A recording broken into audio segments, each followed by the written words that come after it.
తెలంగాణ కుంభమేళ మేడారం జాతరకు రేపు అంకురార్పణ జరగనుంది. గుడిమెలిగే పండుగతో మహాజాతర ప్రారంభం కానుంది. అసలు జాతరకు 2 వారాల ముందు గుడిమెలిగే తంతు నిర్వహించడం ఆనవాయితీగా వస్తోంది. జనవరి 28 నుంచి 31 వరకు అసలు జాతర జరగనుంది.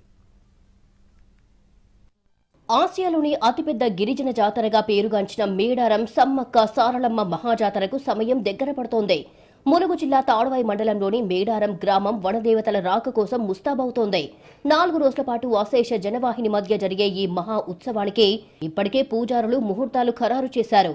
ఈ నెల 28 నుంచి 31 వరకు జాతర జరగనుంది. ప్రతి 2 ఏళ్లకు ఒకసారి జరిగే మేడారం జాతరలో ప్రధానంగా 4 ఘట్టాలు ఉంటాయి.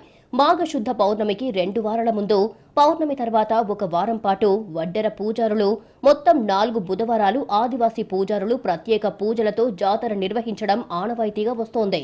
14న జరిగే గుడిమెలిగే కార్యక్రమంలో భాగంగా వడ్డెర పూజారుల కుటుంబాలు ఇళ్లు శుద్ధి కార్యక్రమం అనంతరం మేళ తాళాలతో వెళ్లి మేడారంలోని సమ్మక్క దేవాలయాన్ని శుద్ధి చేస్తారు. ఆలయం లోపల అలికి సమ్మక్క ప్రతిరూపానికి పూజలు చేస్తారు.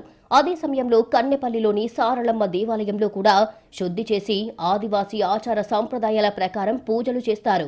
మేడారంలో గుడిమెలిగే సమయంలోనే ఏటూరు నాగరం మండలం కొండాయిలోని గోవిందరాజు, గంగారం మండలం పూనుగొండలోని పగడిద్దరాజు ఆలయాలను ఆదివాసీ ఆచార సంప్రదాయాల ప్రకారం శుద్ధి చేసి పూజలు నిర్వహిస్తారు. ఇలా గుడిమెలిగే పండుగతో మేడారంలో మహాజాతరకు తొలి అడుగు పడుతుంది.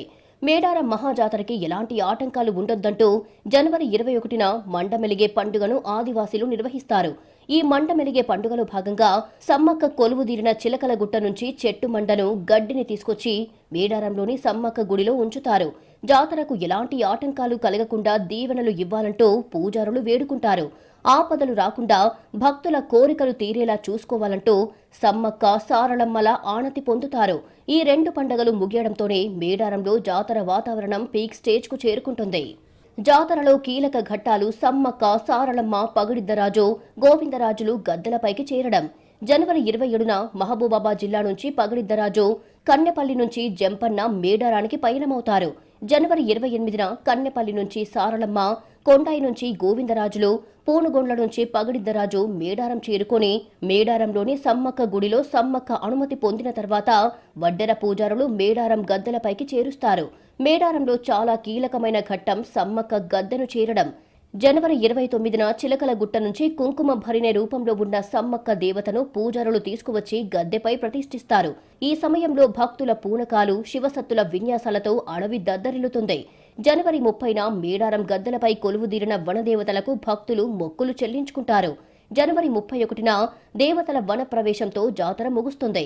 అయితే ఫిబ్రవరి 4న నిర్వహించే తిరుగువారం పండుగతో ఉత్సవాలు అధికారికంగా సమాప్తమవుతాయి. ఈసారి మేడారం మహాజాతరకి చాలా ప్రత్యేకతలు ఉన్నాయి.